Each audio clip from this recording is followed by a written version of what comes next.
81. Je ne sais pas parce que je suis arrivé à Westend en 97.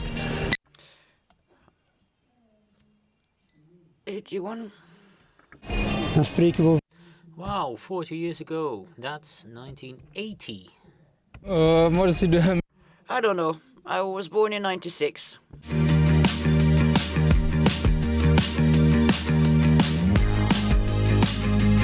Oh là je suis vraiment surprise que c'est... I'm surprised that that was here. Geworden is waarschijnlijk. And in the meantime, it's no longer there. It has become a supermarket. I really thought this was something for Antwerp. Course. Well, we went to Deleuze a few days ago. Well, allegedly it was in this shop with the previous owner in 81, about 40 years ago, they started using barcodes, which of course has an enormous advantage in the supermarket. Instead of having to put separate prices and changing prices, we now simply had to change the prices in the computer, which is a huge leap forward. It was also a lot easier to use this at the checkout counter because we had the opportunity to avoid mistakes being made. So we've been able to save a lot of time and effort, and everything should be correct now. Je passe directement au magasin parce que... I think shopping at the cash register, it beeps. It's where we use them most. Scannen, dat is... Well, a barcode is something you need to scan so that they automatically know which product for which price. And this has got something to do with the internet. Il y a sur les produits. I think about the barcodes on the products in all the shops where we want to buy something. Ik zou het eerder een revolutie noemen, want... Well, I think it's more of a revolution, because back then people were used to go to the shop, you saw biscuits, there was a price tag on them, you knew what you took and what it costed, and for the retailer it was the same thing. They had the product with a price tag on it. That was the reality, and all of a sudden the price tag disappeared. All of a sudden there were all these lines on those products, and the world changed because it now became a number and not really a product, and the data was somewhere else. And that was really a change for many people, not only in customers, in users, but also in retailers, because they had to start dealing with their data in a completely different way and had to present their products in a different way to customers. The biggest problem at first, I think, was that manufacturers also had to learn how to use all this new technology. So they put barcodes on a given product made in a certain factory. Let me use the example of Coca-Cola. That is made or bottled in a factory in Belgium, in Wilrijk, close to Antwerp, and it had a certain barcode. And the next week, the delivery came from the Netherlands or from France, and the barcode had changed. And the scanner, of course, can read the barcode, but they couldn't find the number linked to that barcode in the database.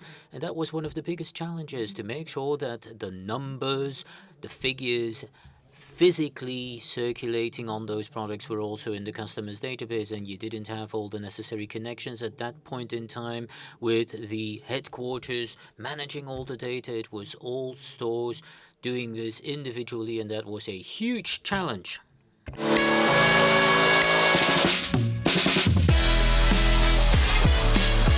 Heel snel kunnen we zeker niet zeggen. Well, it wasn't very quick. It took quite some time before scanning really broke through here in Belgium. If you know that GS1 was founded in 1977, it took almost 10 years until 86, 87 before the bigger supermarket chains, Carrefour, Deleuze, and also Colruyt, started rolling out scanning at a large scale. Oh, dat was dat typisch kip-en-ei dilemma dat je... Well, the famous chicken and the egg story, when you roll out a new technology, the manufacturers will say, why would we want to put barcodes on our products? There were hardly any stores using the barcodes, and the retailers said, well, we do believe in this technology. This is the future, but why do we have to invest? Because there are that little products, that few products having the barcodes already. So that was the deadlock situation we had to break through.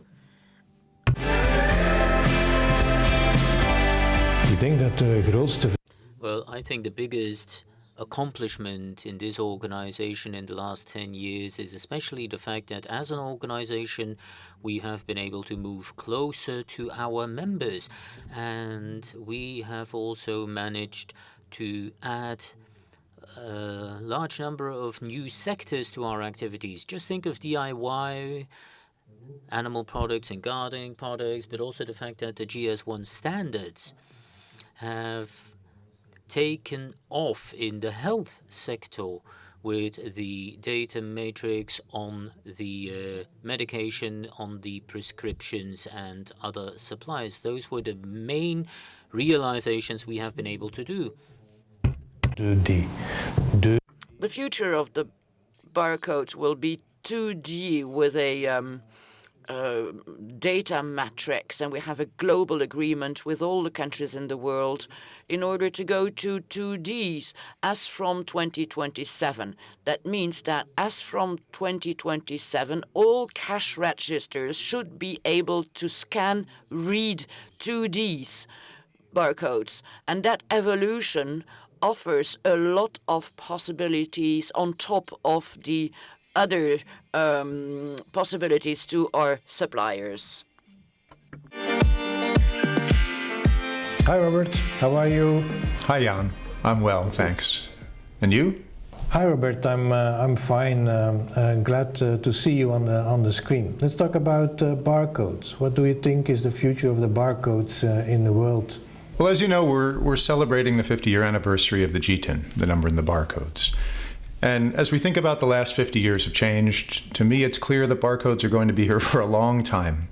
But current 1D barcodes are limited in their ability to meet new customer requirements.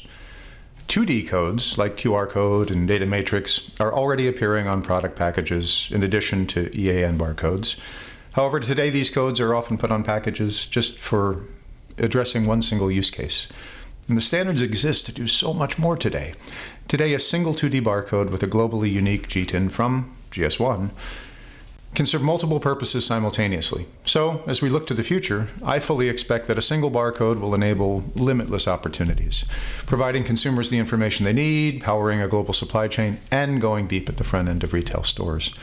And personally, I'm just really excited about the opportunities that are ahead of us in this space. Okay, Robert, thanks. Last question. What would you like to have our GS1 members and partners keep in mind regarding the future of barcodes and more in general about GS1 standards? Well, what should we be keeping in mind? That's a great question. I think the core message to industry, and something very important to keep in mind, is this. Choose the use case you want to unlock.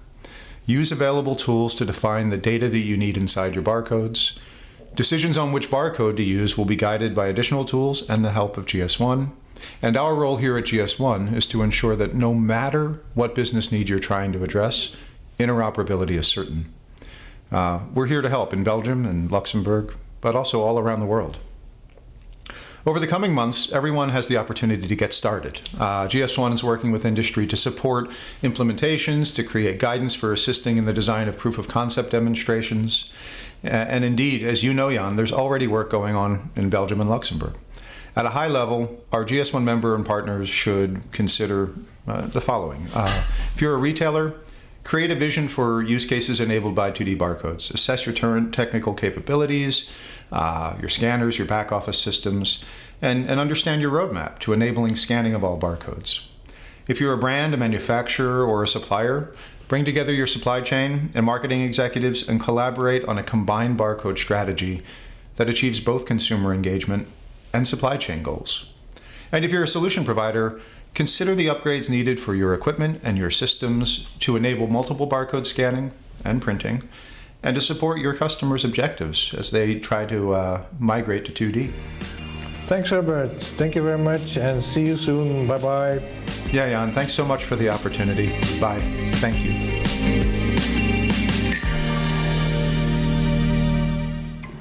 Thank you very much, gentlemen. And wow, bravo, 40 jaar. Congratulations, 40 years of barcodes. That needs to be celebrated. What a great evolution, or better revolution, as it was said in the video. And as I understood, we still have a lot more to come. GS1 wants to get ready together with you to also welcome the GS1 data matrix by 2027. But let's talk about what happened in the past few years and what is still on the agenda for the years to come.